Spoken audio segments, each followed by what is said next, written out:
welcome to this explainer. Most of the time when we look at a dictionary, we just see, well, a boring list of definitions. But today we're going to flip that perspective entirely. We're going to treat the English language like a massive, sprawling archaeological dig. Our goal is to unearth the bizarre, hidden histories buried deep inside our everyday vocabulary. So, let's kick things off with a bit of a riddle. What do a mythical Greek labyrinth, geese that somehow grow on trees, and a seriously arrogant classical shoemaker possibly have in common? I know, it sounds like the setup to a weird joke, but I promise you, these three seemingly impossible, totally disconnected concepts are directly tied to the everyday words we use. The secret here is that words are essentially fossils. They aren't just arbitrary sounds we make to communicate. They actually perfectly preserve the exact worldview, the societal posturing, and even the totally debunked scientific beliefs of the specific era they were created in. So as we dig into these rare and even common words, we are basically doing a kind of cognitive archaeology. Let's step right into Exhibit A, the labyrinth of a clue. To see exactly how this semantic drift works, we're going to trace an incredible journey. We're going to watch a word shift from a literal physical object to a highly abstract mental concept. Take the word clue. Today, it's pretty straightforward. It's a piece of evidence or a guide to solve a mystery. If you're a detective looking for fingerprints, you are looking for clues. It's a purely investigative mental framework. But to understand where this actually comes from, we have to travel all the way back to ancient Greek mythology. The journey of this word is just wild. It starts with the original spelling, C-L-E-W. See, in ancient times, a clue was literally just a ball of yarn or thread. And this takes us straight into the myth of the Minotaur, the monster with a man's body and a bull's head, trapped in an inescapable labyrinth. When the mythical king Theseus went in to slay the beast, he used a clue, an actual physical ball of yarn. He unspooled it to track his path so he could find his way back out. Over centuries, that literal ball of yarn evolved metaphorically. A clue slowly became any guide that helps you navigate your way out of the labyrinth of a mystery. Moving along, here is Exhibit B, discarded science and anatiferous.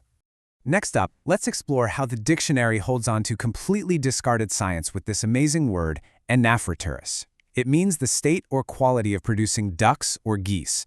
Now stop and think about that. Why on earth would we need a highly specific, highbrow academic adjective for something that produces a duck? Well, it points back to a bizarre historical period where the concept of spontaneous generation was treated as absolute, undeniable scientific fact. If we break down the exact Latin roots that 17th century English scholars imported, we see the Latin anus, meaning duck, and fere, meaning to produce.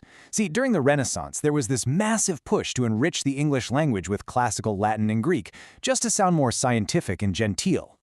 So, despite the incredibly heavy intellectual weight of the word anaphyteris, it quite literally just translates to producing ducks or geese. But the real story of why they needed this word, that's where things get truly absurd. Okay, get this. Back in the medieval and early modern eras, people seriously believed that certain barnacles growing on driftwood, or even fruits falling from coastal trees, would drop into the sea and spontaneously generate into live geese. They literally called them barnacle geese. This tracks back to 1646, when the physician and philosopher Sir Thomas Browne published a treatise debunking vulgar errors. He actually had to use the term anaphyteris to formally scientifically argue against the existence of a goose-bearing tree. Obviously, once we figured out actual biology, the word lost its ecological utility, but it is still sitting there fossilized in our dictionaries today. All right, over to Exhibit C, social friction and the ultra-crepidarian. Look, humans have always needed words to put other humans in their place.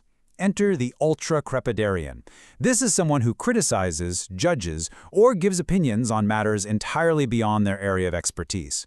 We all know that annoying armchair expert, right? The person in your life who suddenly acts like a seasoned epidemiologist or a geopolitical master, depending on what's in the news today. Well, good news. Now you have a precise, historically backed term to describe them. The historical punchline that gave us this word comes from a fantastic Latin proverb. Pliny the Elder recorded this amazing anecdote about the legendary 4th century BCE Greek painter Apelles. So a local shoemaker, a cobbler, points out a technical error in how Apelles had painted a sandal strap. Apelles, being reasonable, humbly fixes the mistake. But then the cobbler gets arrogant and starts aggressively critiquing the painting of the figure's leg and face. Apelles essentially shut him down with a phrase that translates to, "Let the shoemaker not judge beyond the sandal." Fast forward centuries later to 1819, the English essayist William Hazlitt wanted to totally roast someone who was speaking way out of turn. So he creatively synthesized the Latin ultra, meaning beyond, with crepidarius, meaning shoemaker, and boom, he forged ultra crepidarian. It is literally the ultimate intellectual comeback for the arrogant know-it-all. For our final stop, Exhibit D, cognitive twilight and hypnagogic.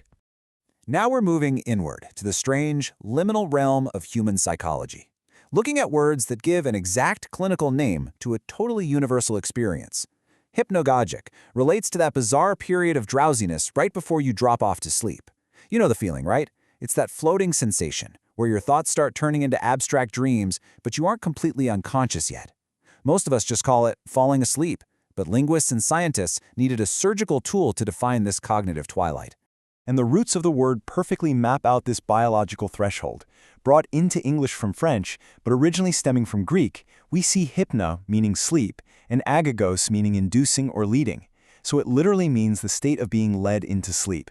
It perfectly represents language keeping pace with our evolving understanding of the human mind.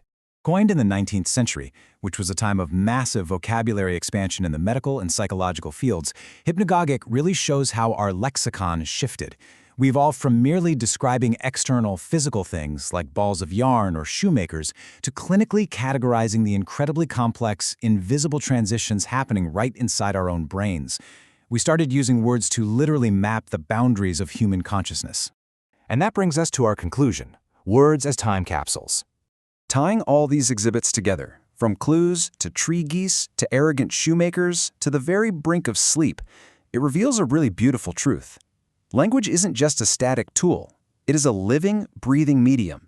Every single word in the dictionary carries the ghosts of our ancestors' thoughts, their scientific mistakes, their myths, and yes, even their petty arguments. So I'll leave you with this provocative thought to ponder long after this explainer ends. Language is still evolving right this very second. As our society shifts, our technology advances, and our worldview changes, what totally normal everyday words that we use right now are destined to become the weird, fossilized exhibits of tomorrow. Think about that the next time you open a dictionary. Thank you so much for joining me on this dig, and keep exploring.